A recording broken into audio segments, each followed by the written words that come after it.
아이를 키우는 부모님들은 모두 공감하실 겁니다. 내 아이를 위해선 뭐든지 해주고 싶은 마음을요. 언론에 소개되어 아내들을 경악하게 만든 아들 바꿔치기 이혼 사연, 바로 시작할게요. 솔직하게 말해서 애가 저렇게 멍청하고 말도 제대로 못하는 거 전부니 유전자 때문 아니니? 큰애네 봐라. 비슷한 시기에 태어났는데 걔는 벌써 한글도 떼고 말도 얼마나 잘하느냐고. 둘 다 우리 집 핏줄인데 이렇게 차이 나는 건 무슨 이유겠니? 단이 유전자 때문이잖아.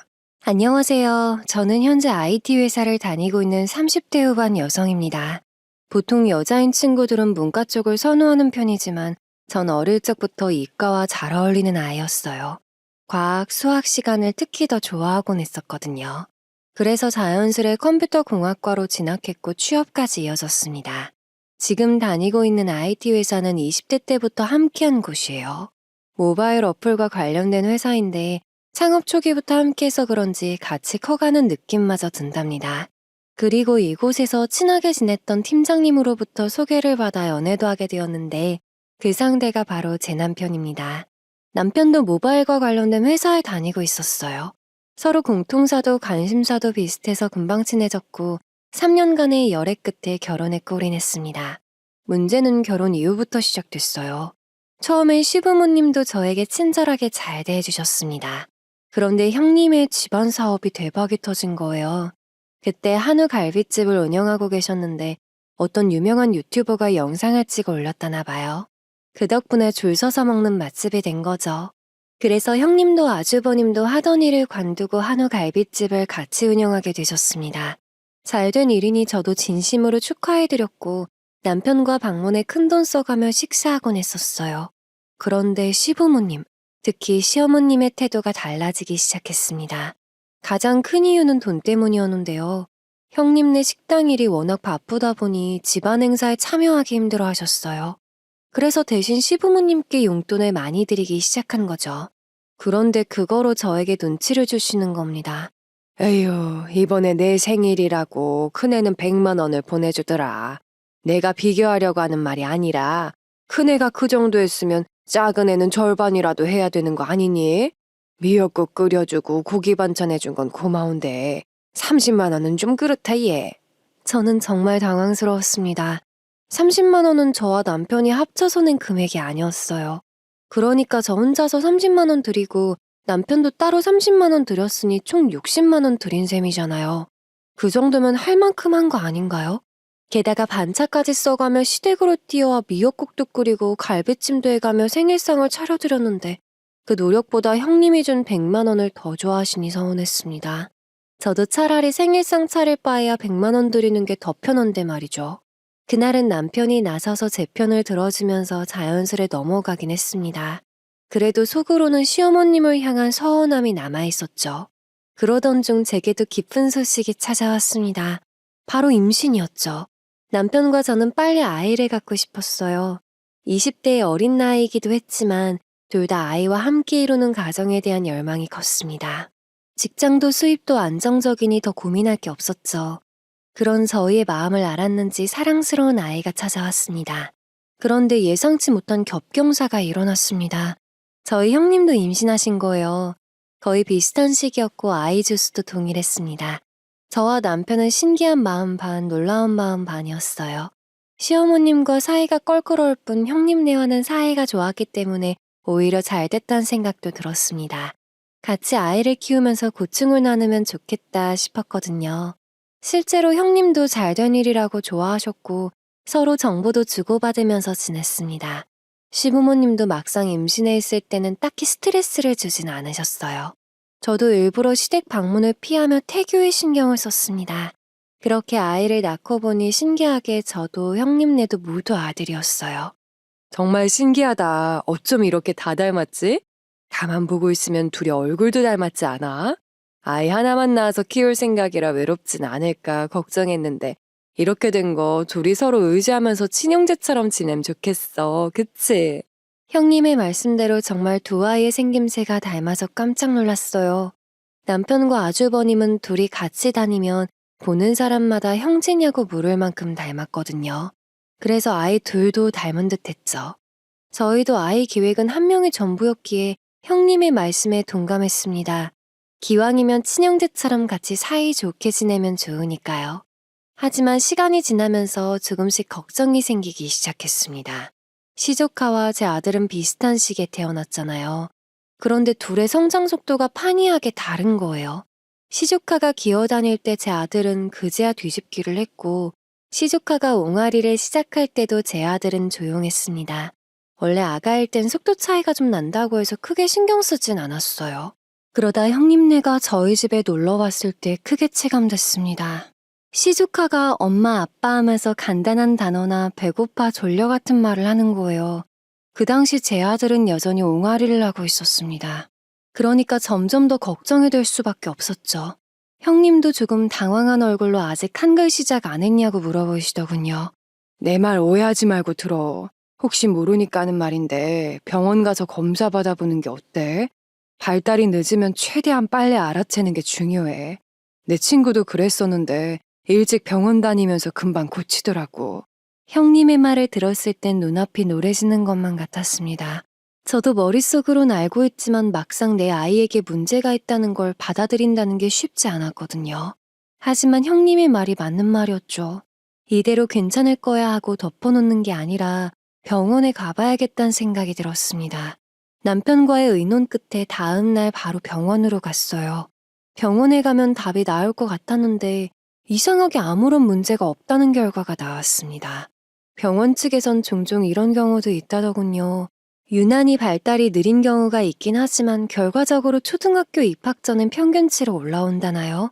어쨌든 당장 해줄 수 있는 건 없으니 최대한 곁에서 지켜보면서 주기적으로 검사하기로 했습니다.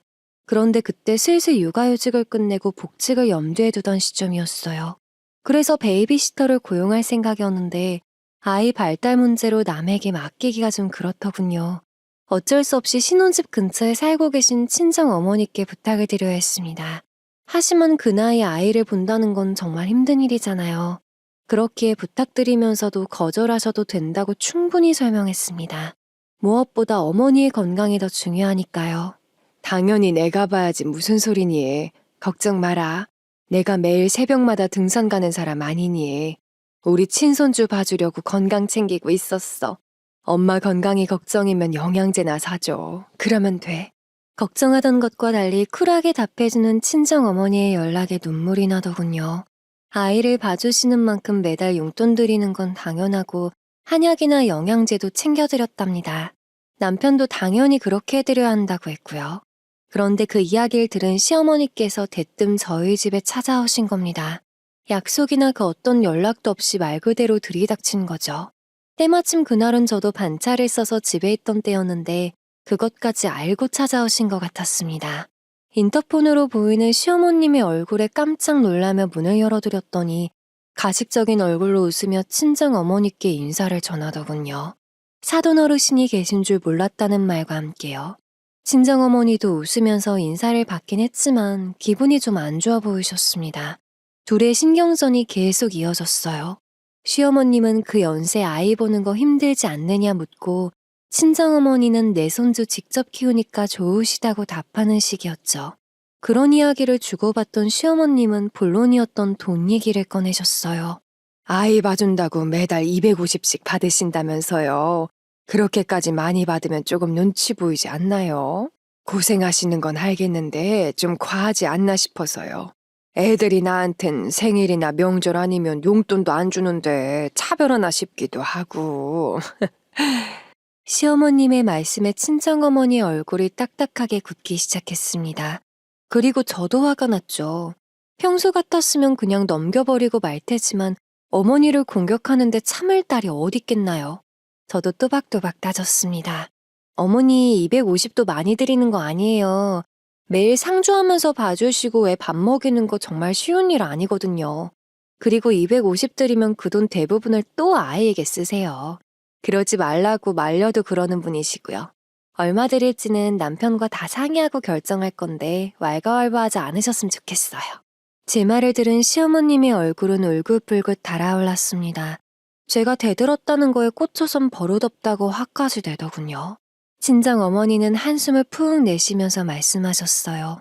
제가 그 돈을 받는 게 불만이면 저 대신 아이를 보라는 말이었죠. 그런데 그 말엔 그러겠노라 답하지 못하시는 겁니다. 그러니까 직접 아이 보는 건 힘들어서 싫고 드리는 용돈은 탐이 난다는 소리 아니겠어요? 대체 이게 무슨 놀부심폰가 싶었어요. 시어머님은 본인이 원하는 대로 주도권을 잡지 못하자 분통이 터진 듯 보였습니다. 이리저리 화를 내다가 엉뚱한 곳에 불똥이 튀는 걸 보면요. 다혈질 기질이 다분하긴 했지만 스스로도 본인이 무슨 말을 하는지 모를 만큼 화를 내시더군요. 그래서 결국 선을 넘는 말까지 하셨습니다. 솔직하게 말해서 애가 저렇게 멍청하고 말도 제대로 못하는 거 전부 네 유전자 때문 아니니? 큰애네 봐라. 비슷한 시기에 태어났는데 걔는 벌써 한글도 떼고 말도 얼마나 잘하느냐고. 둘 다 우리 집 핏줄인데 이렇게 차이 나는 건 무슨 이유겠니? 다 네 유전자 때문이잖아. 시어머님의 그 말을 끝으로 집안에 정적이 흘렀습니다. 저도 친정어머니도 그냥 넘어갈 수 없는 말이었죠. 늘 순한 얼굴로 고운 말만 하셨던 친정어머니가 그렇게까지 화를 내는 건 처음 봤어요. 어머니는 큰 소리를 내며 지금까지 우리 애한테 그렇게 대했던 거냐고 울분을 토하셨습니다. 적어도 시집살이는 안 시킬 것 같아서 믿고 결혼시킨 건데 이런 식으로 대했을 줄은 몰랐다고 하셨죠. 내 앞에서 이런 말을 했다는 건 나 없을 땐 얼마나 더 심하단 뜻이겠냐며 소리치셨습니다. 그의 시어머니도 깜짝 놀라시며 그런 게 아니라고 수습하려 하셨으나 상황은 더 악화될 뿐이었어요.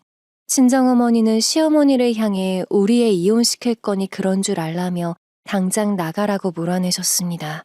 그렇게 시어머니가 떠난 뒤 친정어머니는 저를 끌어안고 눈물을 토해내셨어요. 지금까지 저런 취급받으면서 살았느냐며 왜 진작에 말하지 않았냐는 말씀도 하셨습니다. 저는 신혼 초기엔 형님네 집안과 비교하면서 스트레스 주는 날이 많았지만 임신 후에는 그러지 않았다고 답했어요.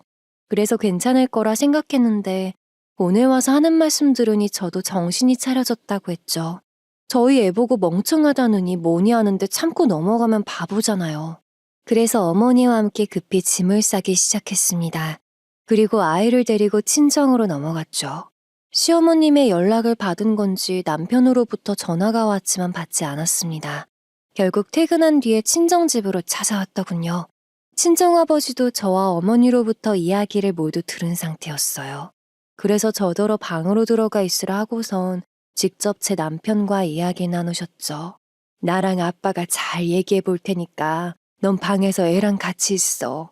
만약 사돈댁처럼 막무가내로 나오면 나도 아빠도 참지 않을 거야. 이혼시키더라도 절대 너랑 같이 사는 거 허락 못해. 우리 딸 엄마가 많이 사랑하는 거 알지? 진정한 내 편은 우리 엄마 아빠뿐이라는 걸 느끼는 순간이었습니다. 그렇게 남편과 부모님의 대화가 이어졌고 약 30분쯤 지났을 때 방문이 열렸어요. 어머니를 따라 거실로 나가보니 남편이 무릎을 꿇고 앉아있더군요. 그런 모습은 처음 보는 거라 깜짝 놀랐어요. 어리둥절해하고 있자 남편이 성큼성큼 걸어와 저를 와락 껴안았습니다. 그러더니 미안하다고 사과하는 게 아니겠어요? 시어머니가 그렇게 절 괴롭힐 줄 몰랐다며 앞으로 시댁과 연락을 끊겠다는 겁니다. 자기는 저랑 아이만 있으면 된다면서 훌쩍거리기까지 했어요. 아마 친정 부모님께도 몰랐다며 죄송하다고 한 모양이었습니다. 어느 정도 남편의 감정이 진정된 다음에 다 같이 이야기를 나누었는데 부모님의 입장은 한 번 더 기회를 주겠다는 거였어요. 물론 무엇보다 중요한 건 제 의견이니 솔직하게 말해도 좋다고 하셨습니다. 전 며느리 된 도리로 명절에 찾아뵙는 것까진 하겠다고 했어요. 대신 설날, 추석 이외에는 찾아뵙지도 연락도 하지 않을 거라고 말했죠. 남편은 그것만으로도 고맙다며 그 외의 문제들은 모두 자신이 해결하겠다고 답했습니다.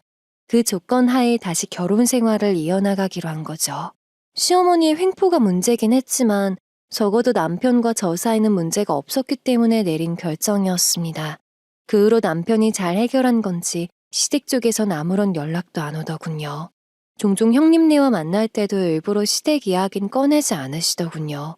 아마도 모든 걸 알고 계신 듯 했습니다. 그 후로 저는 아이와 함께하는 시간에 더 많은 공을 들였어요. 여보, 이번 주 주말에 근교로 캠핑 다녀오는 거 어때? 친구가 자기한테 장비 다 있으니까 몸만 오라더라고. 친구네 아기도 우리 애랑 나이대 비슷해서 잘 어울려 놀 것 같은데 같이 갈 생각 있어? 남편은 제 회사보다 좀 더 근무 시간이 긴 편이었습니다. 그래서 주말엔 녹초가 되어서 푹 쉬는 걸 좋아했죠. 그 마음을 알기 때문에 남편에게 함께 나갈 것을 강요하진 않았습니다. 대신 저는 아이를 데리고 여기저기 다니길 즐겼어요. 힘들지 않다고 말할 순 없지만 그래도 흙을 만지고 바닷물을 손에 쥐며 웃는 모습을 보면 피로가 풀렸습니다.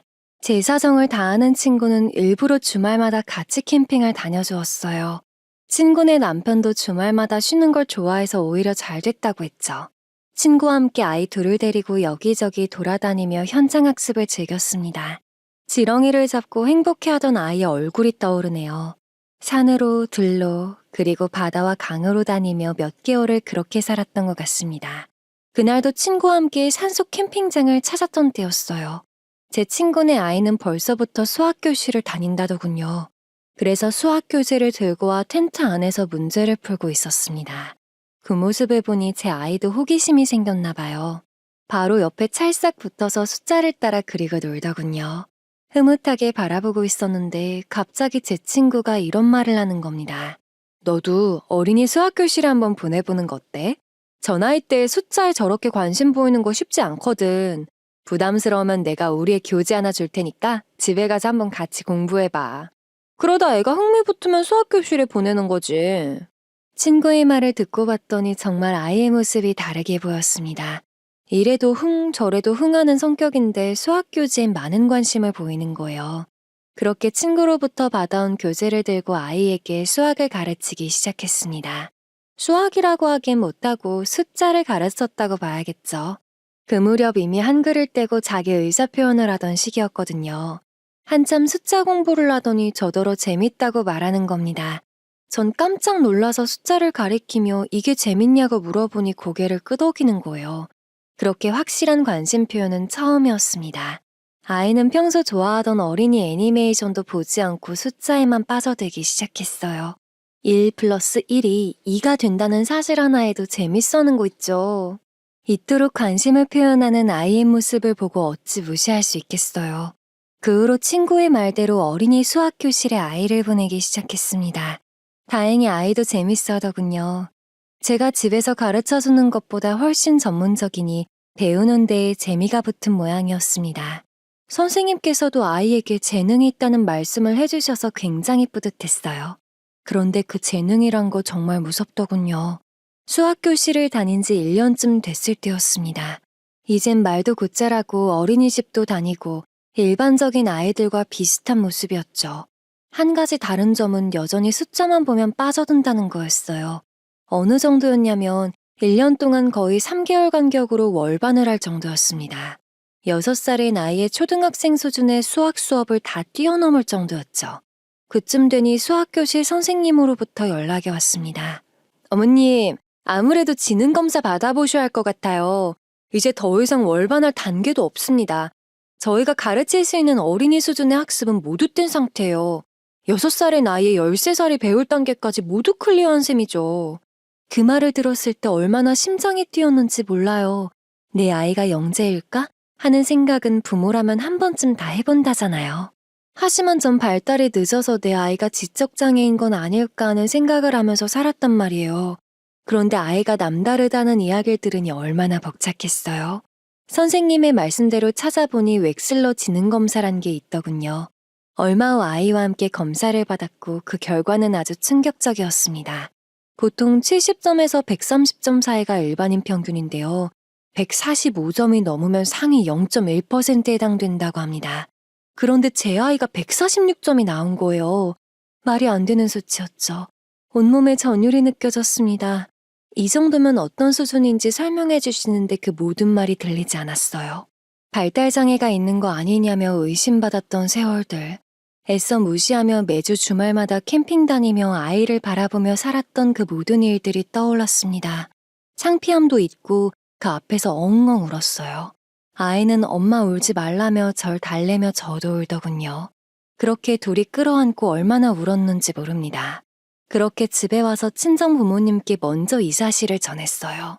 이야기를 들은 친정 부모님도 모두 눈물을 적시셨죠. 몇 년간 제가 얼마나 고생했는지 누구보다 잘 아는 분들이셨으니 눈물을 흘릴 수밖에 없었을 겁니다. 수학 교실을 추천했던 친구에게도 이 사실을 전했고 퇴근하고 온 남편에게도 말해주었어요. 남편도 정말 뛸 듯이 기뻐하더군요. 모두 제가 노력한 덕분이라고 치켜 세워주기까지 했습니다. 여보, 나 이제 우리 애를 위해서라면 뭐든지 할 거야. 우리 가족으로 태어난 거 후회하지 않게끔 하고 싶은 거 다 하게 해줄 거야. 당신도 그럴 거지? 남편은 어색한 미소를 지으며 당연하다고 답했어요. 그때 흥분에 차 있던 저는 그 어색한 미소를 그냥 얼떨떨해서 나온 미소라 생각했습니다. 어느 누구든 본인 아이가 영재라는 말을 들으면 기쁠 수밖에 없으니 의심조차 하지 않았죠. 그런데 시간이 지나 그게 아니었단 걸 깨달았어요.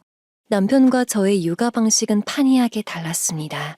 그 전까지 매주 주말마다 혼자 친구랑 캠핑 다녔던 건 이해할 수 있었어요.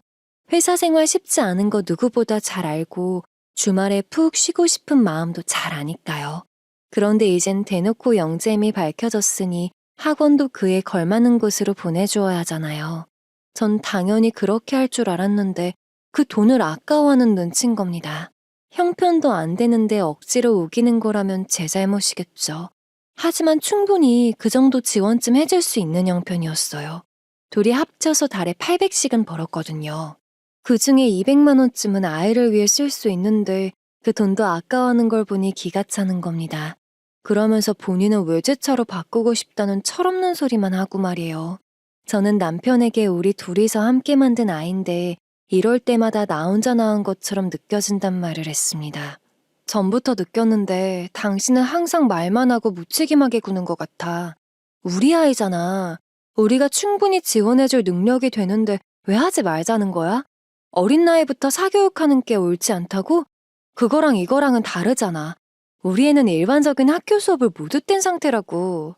남편은 제 말을 듣고서도 반대를 하더군요. 아이는 더더욱 공부에 대한 열망이 커져만 갔고 더 많은 걸 배우고 싶어 했습니다. 그런 니즈를 충족시켜주지 못하고 같은 나이대가 배우는 구구단을 가르쳐주는 게 정답은 아니잖아요. 저도 강제로 교육하고 싶은 마음은 추호도 없었습니다. 단지 아이가 원하는 건 다 해주고 싶었던 것뿐이었어요. 그런 저와 달리 남편은 그냥 중학교 교재나 사주고 알아서 공부하게 두래요. 굳이 선생님이는 학원에까지 보내서 가르치려는 건 제 욕심이라나요? 서로의 의견은 좁혀지지 않았습니다. 그러다 보니 자연스레 냉전이 시작됐던 것 같아요. 아이에게 사이 나쁜 부모의 모습을 보여주고 싶지 않아 최대한 부딪히지 않게 노력하면서 지냈습니다. 그리고 제 뜻대로 아이 학원도 보내기 시작했어요. 확실히 수준에 맞는 학원을 다니기 시작하니 아이에게도 활기가 넘치더군요. 담당 선생님께서도 아이가 스펀지처럼 가르치는 대로 쭉쭉 흡수한다고 칭찬하셨습니다. 그렇게 지내던 와중 형님으로부터 연락이 왔어요. 오랜만에 만나서 밥이나 한 끼 먹자는 연락이었죠. 흔쾌히 알겠다고 답을 드린 후 약속 장소로 나갔습니다. 형님과 저는 평범한 일상 대화를 나누며 식사를 마쳤어요. 그리고 카페로 옮긴 다음 본격적으로 아이 이야기를 시작하셨습니다. 아무래도 남편을 통해서 이야기를 들은 모양인지 정말 영재가 맞는지 그 지능 검사는 어디서 받는지 같은 질문을 하시더군요. 친절하게 모두 설명해드리자 형님은 고개를 끄덕이며 말씀하셨습니다.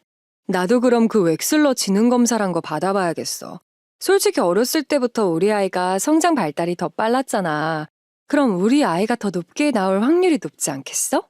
비릿하게 웃는 형님의 얼굴을 보면서 이게 목적이었구나를 깨달았습니다. 어렸을 적엔 매번 비교당하면서 형님네 아이가 더 우등생인 역할이었는데 이제는 제 아이가 더 뛰어나다고 칭찬받으니 배알이 꼴리셨나 봐요. 묘하게 제 아이를 깔아뭉개는 말투에서 느낄 수 있었죠. 비틀어진 질투를 내보이는 형님을 보며 앞으로 거리를 좀 둬야겠다고 생각했습니다. 실제 영재학원에서 만나게 된 학부모님들 말을 들으면 이런 경우가 많다더군요.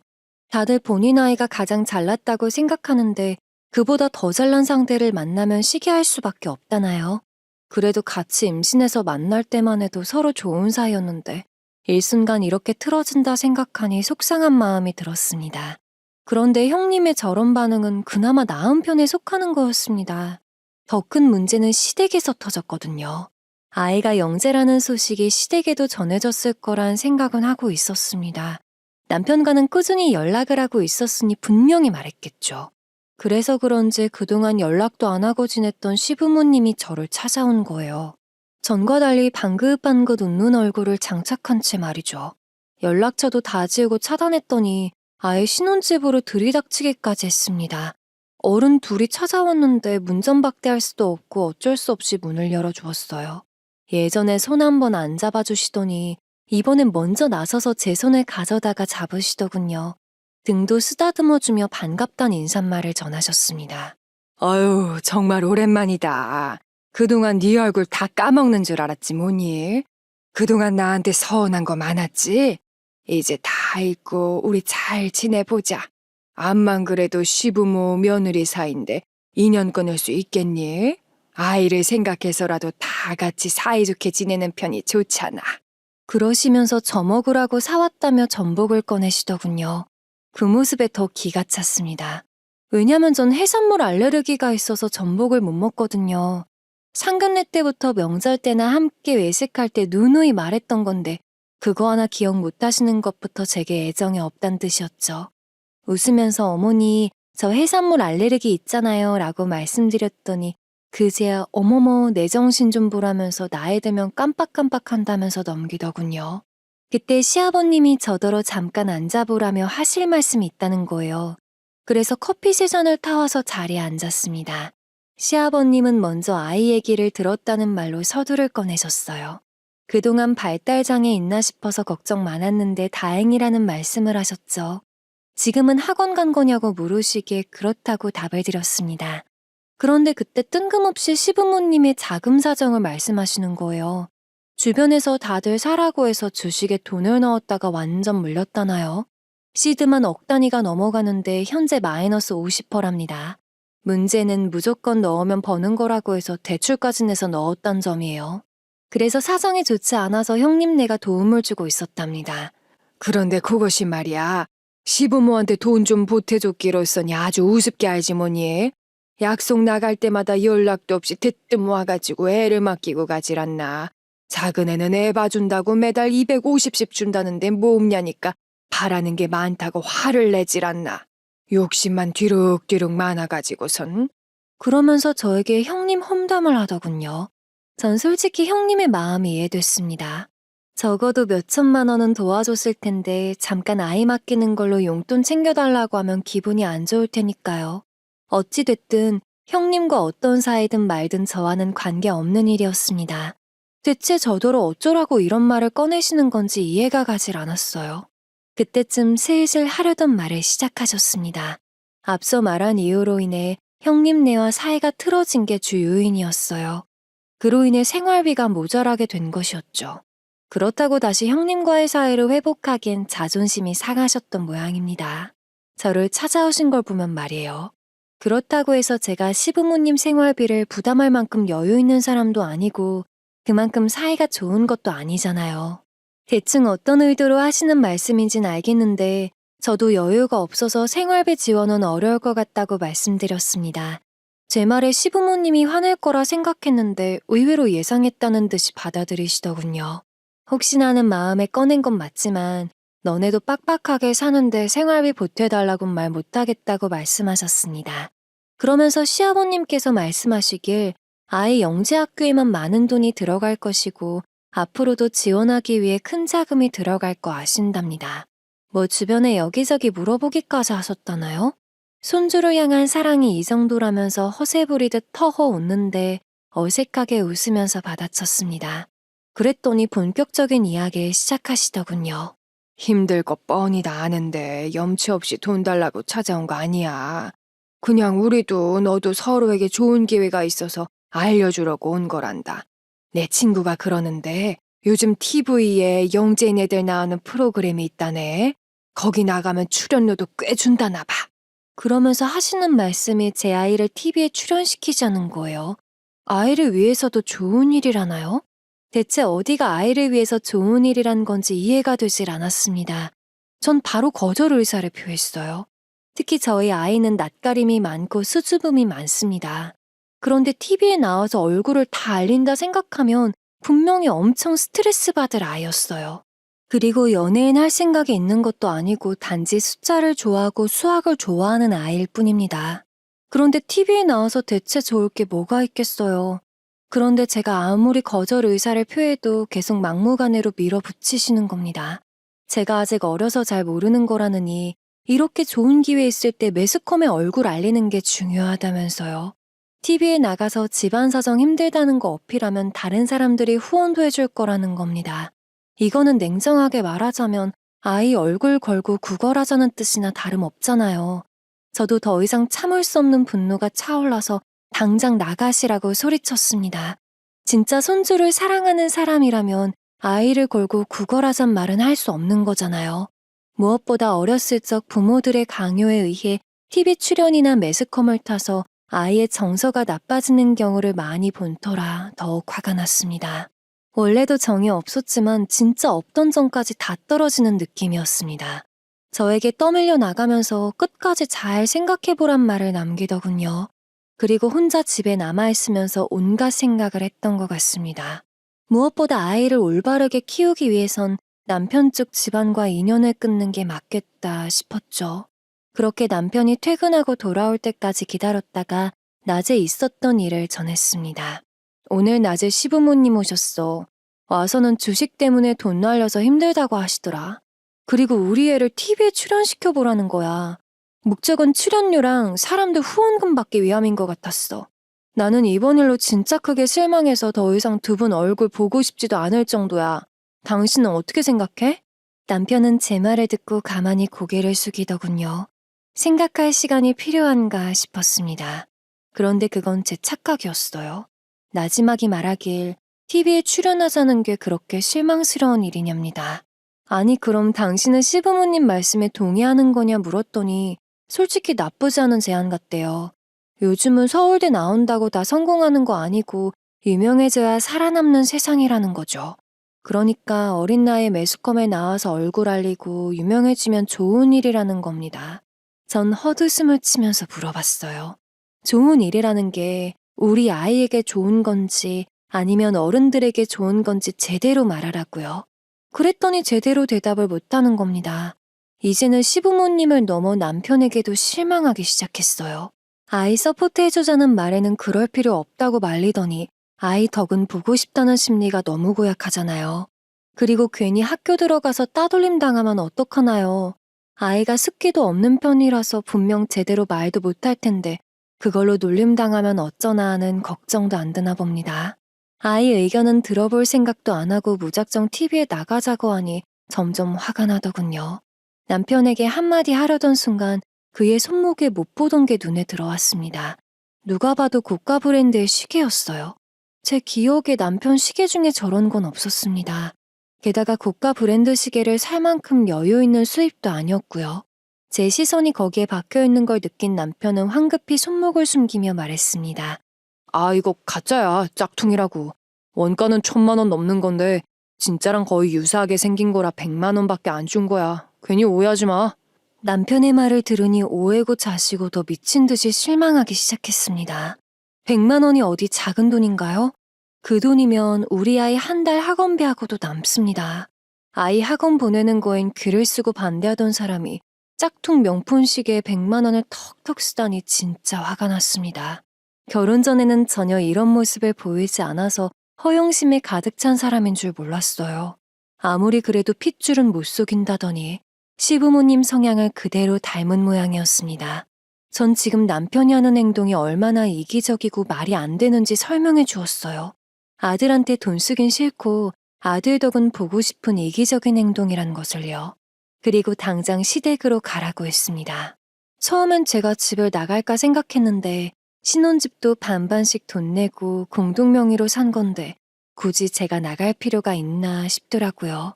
네가 진짜 아빠란 작자면 아들 생각해서라도 네가 나가. 애한텐 당신 출장 갔다고 둘러댈 테니까 시댁에 가서 기다려. 이혼 서류 뽑아서 가져다 주면 그때 도장 찍을 생각이나 해. 남편은 화내는 저를 가만히 보더니 조금 진정됐을 때 다시 찾아오겠답니다. 전 진정이고 나발이고 그럴 일 없으니 다신 찾아오지 말라고 소리쳤어요. 그렇게 남편은 짐을 챙겨 나갔고 저 혼자 덩그러니 집에 남아 있었습니다. 이상하게 이 순간엔 눈물도 안 나더군요. 오로지 아이 생각뿐이었던 것 같아요. 우선 친정부모님께 연락을 드렸고 자초지종을 모두 설명했습니다. 당연히 부모님도 엄청 화를 내셨죠. 그리고 이혼하면서 아이 친권까지 가져올 수 있을지 궁리하기 시작했습니다. 현재까진 뚜렷하게 남편 유책으로 보일 만한 게 없어서 법적 싸움이 불투명한 상황이었거든요. 게다가 합의 이혼을 해줄지 말지도 알 수 없는 상황이었죠. 저와 친정부모님은 변호사 사무실을 찾아가 조언을 들었습니다. 최대한 증거를 수집하기 위해 노력하는 게 중요하다더군요. 그래서 남편이나 시댁 식구를 만날 땐 항상 녹음기를 켜기로 했습니다. 그러던 중에도 아이는 아주 예쁘고 바르게 잘 크고 있었어요. 늘 학원에도 칭찬이 자자했고 제게도 투정 한번 부리지 않는 착한 아들이었죠. 그런데 그 다음 주 주말에 낯선 사람들이 초인종을 눌렀습니다. 무슨 일인가 해서 인터폰을 켜보니 사전 인터뷰 때문에 방문했다는 거예요. 전 그런 거 한 적 없는데 무슨 일이냐니까 제 본명을 말하면서 좀 전에도 통화했지 않냐는 겁니다. 황당해서 일단 아이 보곤 방에 들어가 있으라고 한 뒤 문을 열고 대화를 나눴어요. 안녕하세요. 전 어린이 영재 프로그램 작가입니다. 좀 전에 통화하셨던 어머님 아니세요? 아버님께서 사연 신청하셨고 오늘 시간 괜찮다고 하셔서 사전 답사 차원으로 온 겁니다. 아버님과도 다 이야기를 나누었는데 한번 연락해 보시겠어요? 진짜 머리가 띵하더군요. 전 곧장 남편에게 전화를 걸었습니다. 그랬더니 바로 받더군요. 지금 TV 프로그램 작가님이 오셨는데 네가 저지른 일이냐고 소리쳤어요. 그러니까 막 웃는 겁니다. 즐겁다는 듯이 말이에요. 며칠 내내 연락을 씹더니 이렇게 해야지 직접 전화하는 거냐면서 대묻더군요. 자초지종을 들어보니 참 제정신이 아니구나 싶었습니다. 같은 직장 동료한테 부탁해서 저인 척 연기하면서 작가랑 통화도 했대요. 그러니까 제작진 측에선 사전에 부모 동의를 다 받고 온 건데 제가 그런 적 없다고 하니 당황했던 거였죠. 아무리 돈에 미쳤다고 해도 그렇지 이렇게 막무가내로 자기 아들을 팔아넘기다뇨. 분노로 가득 차 눈물을 흘리자 오히려 제작진들이 저를 달래주었습니다. 창피한 줄도 모르고 사정을 모두 말했더니 오히려 제작진분들이 죄송하다고 하시더군요. 부모 동의뿐만 아니라 당사자인 아이의 동의까지 있어야지만 촬영할 수 있답니다. 그래서 제가 동의를 했다고 하더라도 아이가 싫다고 하면 절대 찍지 않으니 안심하라시더군요. 그렇게 제작진분들은 모쪼록 남편분과 잘 해결되길 바란다는 말을 남기고 떠나셨습니다. 허망하게 자리에 앉아있으니 아이가 방문을 열고 나와 저를 꼭 껴안아주더군요. 그 어린 것이 뭘 안다고 엄마 울지마 하면서 품에 안기는데 엄청 의지가 되었습니다. 저는 눈물을 멈추며 아이를 쓰다듬으면서 말해주었어요. 엄마 안 울어. 걱정하지 마. 엄마가 얼마나 강한데 우리 아들 곁에 항상 꼭 붙어서 지켜줄 거야. 엄마 믿지? 무슨 일이 있어도 우리 아들 지킬 거야. 제 아이를 지키기 위해서는 제가 강해지는 수밖에 없었죠. 그날 있었던 제작진과의 소동은 모두 녹음된 상태였습니다. 남편과의 통화는 물론이고 제작진과 나눈 대화도 다 녹음하고 있었거든요. 그래서 어쩌면 차라리 잘된 일일지도 모른다는 생각이 들었습니다. 이것만큼 아이에게 무관심하다는 확실한 증거는 없을 테니까요. 그렇게 차근차근 이혼 준비를 이어나가던 와중 명절이 다가왔습니다. 당연히 시댁에 가고 싶지 않았습니다만 변호사님이 하신 말씀이 생각났어요. 아무래도 아이가 영재인데다 시댁 부모가 탐내는 걸 보면 양육권 싸움이 치열할 것 같다는 이야기였죠. 그래서 가능한 한 증거들을 많이 모아두고 소송하는 게 베스트인데 아직은 부족하다고 하셨습니다. 그 말이 생각나면서 명절 때 가서 녹음기를 켜두고 있으면 조금이라도 도움이 될 만한 게 잡히지 않을까 싶었어요. 그리고 아이도 시조카가 보고 싶단 말을 꺼내더군요. 둘이 동갑내기인데다 같은 남자아이다 보니 평소 잘 지내긴 했었거든요. 친정 부모님께서도 그냥 가서 밥만 먹고 돌아오는 게 좋겠다고 말씀하셨기에 시댁을 방문하게 되었습니다. 남편은 제가 시댁에 온 게 못내 반가웠는지 엄청 반기더군요. 제 화가 풀린 줄 아는 듯 싶었습니다. 이혼 생각 중이란 건 예상치도 못한 듯 했죠. 이렇게 된 거 차라리 연기하는 게 낫겠다는 생각이 들었어요. 변호사님도 최대한 소송 준비 중인 사실을 숨기라고 조언해 주셨거든요. 그때 형님이 오셨고 제 아이와 시조카는 신나서 손잡고 방에 들어갔습니다. 큰애야 왔니? 아유, 힘들 텐데 뭐하러 왔어. 명절이라 갈비집 더 바쁠 텐데. 밥은 먹었고? 길은 안 막혔니? 아유, 애가 반쪽이 됐네, 반쪽이 됐어. 돈 버느라 힘들지. 내가 보약한 첩 해줘야 하나? 버선발로 뛰쳐나가 형님을 맞이하는 시어머님을 보니 그새 화해한 모양이더군요. 아니, 사실 화해란 말도 안 어울리죠.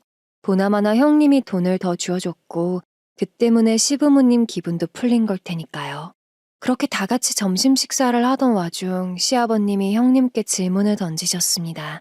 그 웩슬런지 뭔지 지능검사 결과가 어떻게 나왔냐는 질문이었어요. 지난번 형님이 질투하면서 그 검사를 받았다고 했었잖아요.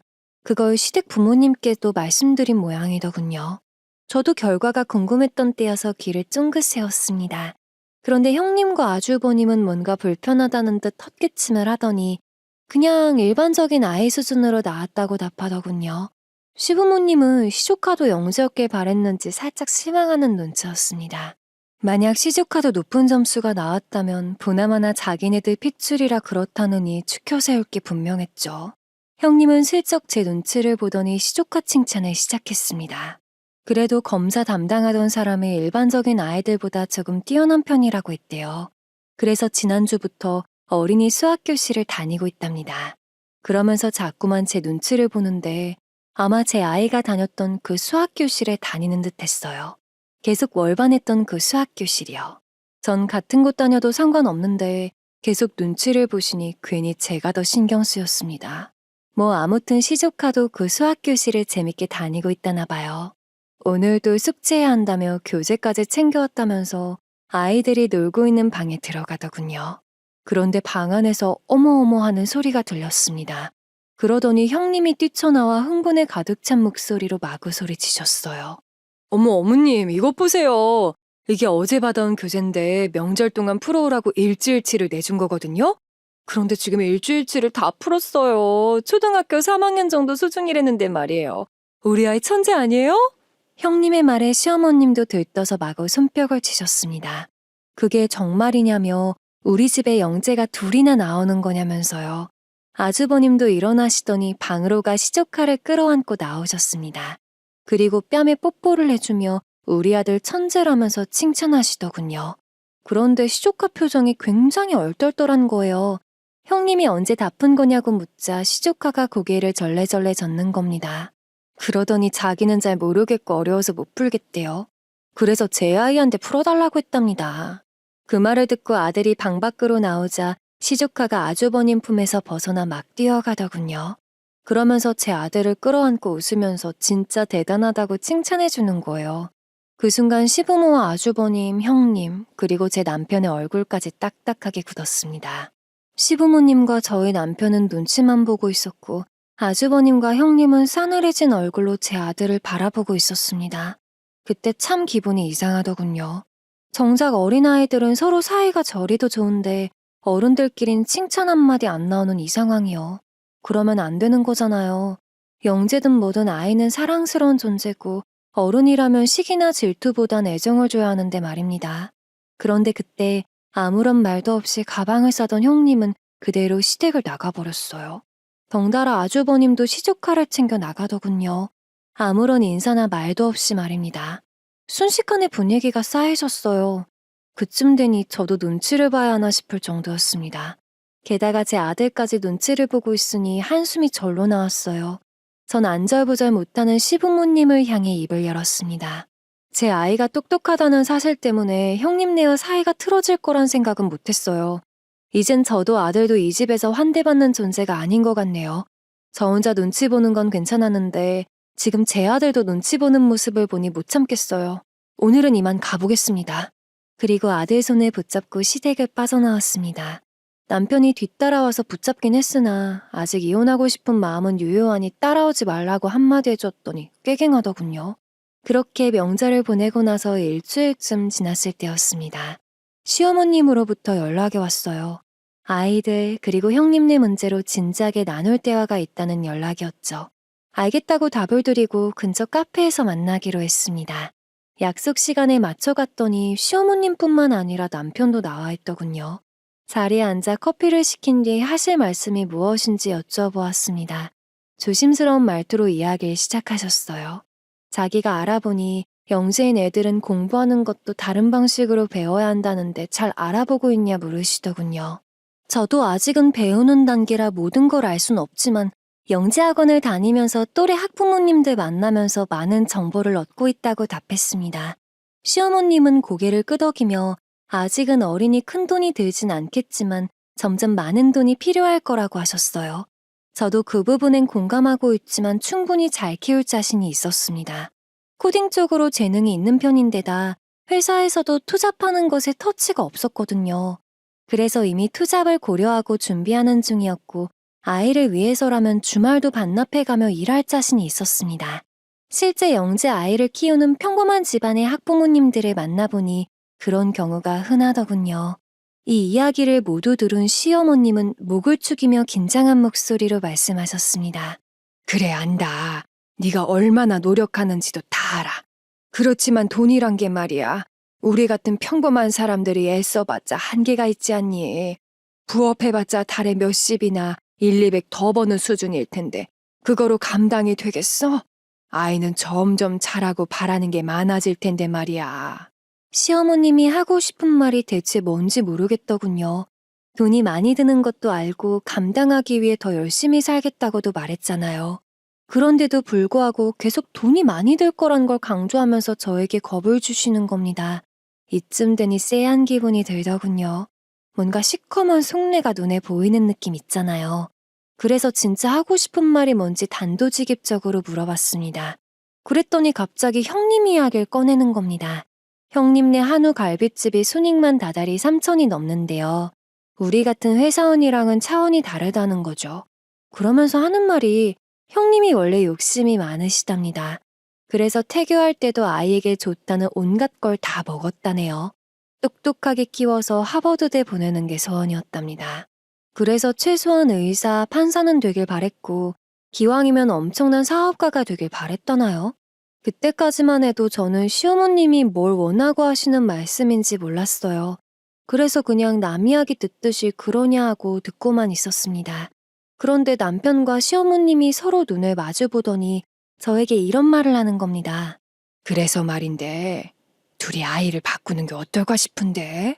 너도 네 아들 똑똑하게 훌륭하게 키우고 싶잖니. 그런데 뒷바라지하기 쉽지 않잖아. 그만한 돈이 있는 집안도 아니고.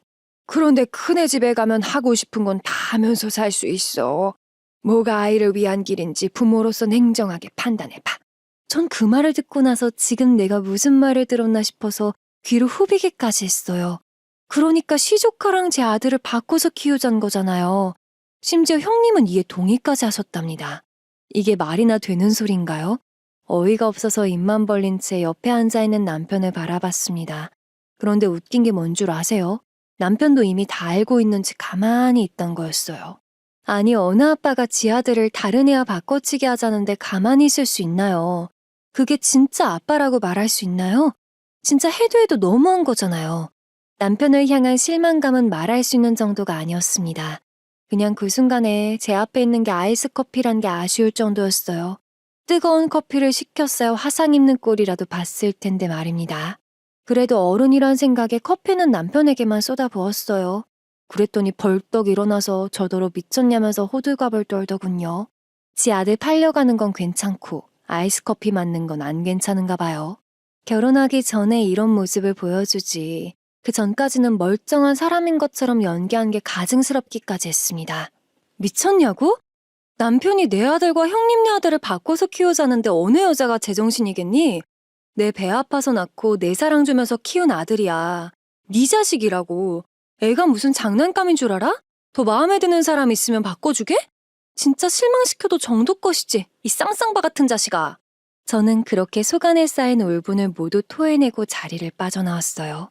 집으로 가는 길 내내 손이 어찌나 벌벌 떨리던지 근처라서 차 없이 대중교통을 타고 온 게 다행이었습니다. 친정집으로 가서 이 이야기를 전했더니 아버지는 아예 목을 붙잡고 쓰러질 것처럼 놀라셨어요. 전 부모님과 함께 더 울분을 토해낸 다음 그래도 희소식이 하나 있다는 말을 꺼냈습니다. 희소식이 뭐냐고 여쭈시기에 바로 폰을 꺼내 들었죠. 약속 장소에 도착하자마자 바로 녹음 기능을 켜뒀었거든요. 진짜 적나라하게 모든 소리가 녹음되어 있었습니다. 형님네와 아이를 바꾸자는 말이나 제가 남편에게 아이스 커피를 쏟는 소리까지 들렸죠. 다음날 바로 변호사님께 들려드리자 양육권 무조건 가져올 수 있다고 확신에 찬 말씀을 하셨거든요. 이후 일은 일사천리로 진행되었습니다. 바로 이혼 소송을 시작하자 남편으로부터 반응이 왔어요. 친정집 앞에 무릎 꿇고 앉아선 다 자기 엄마가 시켜서 한 일이라나요? 시어머니를 팔아 넘겨가면서 제발 용서해달라고 빌더군요. 빌 거였으면 진작에 빌었어야 조금이나마 믿음이 갈 텐데 이제 와서 이러는 걸 누가 믿어주겠어요? 네가 진짜 미안했으면 진작에 사과를 했어야지. 네가 적어도 아이 아빠로서 책임감이 있었다면 진작에 미안하다고 했어야 해. 이혼 소송 당하니까 이제 와서 꿇는 그 무릎 값이 싸도 너무 싸다고 생각하지 않니? 다신 찾아오지 마. 접근 금지 명령까지 내리기 전에. 제 말에도 일어날 생각을 하지 않길래 경찰서에 전화 거는 척 연기했더니 겁에 질려선 후다닥 도망가더군요. 이혼 소송은 역시 예상대로 제게 유리하게 마무리되었습니다. 양육권도 당연히 제게 주어졌고요. 아이에게 어떻게 설명하면 좋을까 고민이 많았지만 똘똘한 아이라 그런지 금방 받아들였습니다. 자기는 엄마랑 있으면 된다고 말하면서 절 위로까지 해주더군요. 정말 사랑스럽죠. 전 현재 다니던 IT 회사에서 실력을 인정받아 과장을 달았어요. 그래서 동년배들 치고 연봉도 꽤나 높은 편입니다. 아이는 초등학생이 되었고 현재는 대학생 과정을 배우고 있어요. 배우면 배울수록 그 속도가 더 빨라져서 많은 선생님들로부터 기대를 받고 있습니다. 전 언제든지 아이가 원치 않는다면 교육을 중단할 생각이에요. 뭐든지 아이 맞춤으로 원하는 대로 해주고 싶습니다. 그래서 혹시나 더 돈이 많이 들어가는 무언가를 하고 싶다고 하면 아무런 거리낌 없이 해주기 위해 부업도 종종 하고 있어요. 아이 명의로 된 통장에 차곡차곡 모으고 있답니다. 시부모님과 남편은 이혼 후에도 한 번씩 연락이 오긴 했는데 지금은 아예 번호도 다 바꾸고 이사도 가서 남처럼 지내고 있어요. 그 말투에서 변한 게 일절 느껴지지 않았으니까요. 친정부모님과 아이 그리고 저 이렇게 함께 살고 있는데 이게 진정한 행복이구나를 느끼고 있습니다. 지금까지 제 이야기를 들어주셔서 정말 감사합니다. 여러분들도 항상 행복하시기를 진심으로 바라겠습니다. 다른 이야기도 듣고 싶으시다면 구독과 좋아요 그리고 알림 설정 부탁드려요.